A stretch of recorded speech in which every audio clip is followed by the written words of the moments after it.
The crisp autumn afternoon was shattered by the sudden ring of the phone.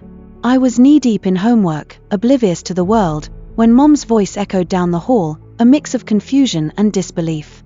I could only make out fragments of her words, but her voice was laced with an urgency that sent shivers down my spine. "Who is it?" I called out, but she didn't answer. Instead, the sound of her quickening footsteps filled the hallway, and the door to my room burst open.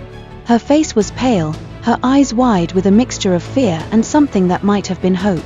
"It's your father," she whispered, as if the very sound of his name would shatter the fragile reality we'd painstakingly built over the years.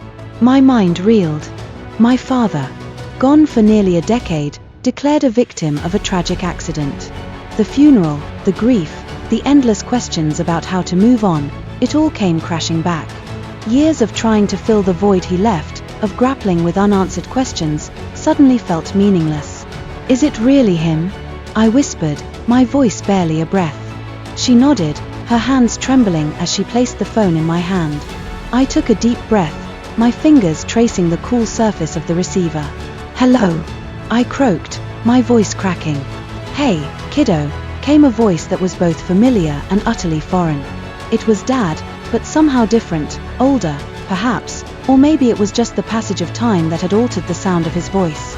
"I know this is a shock, but you need to hear me out." A whirlwind of emotions, anger, confusion, a flicker of disbelief, erupted within me. "You faked your death. How could you do this to us?" "I had to," he said, his voice steady but tinged with urgency. "I was in danger. I couldn't tell you the truth back then, but I'm safe now,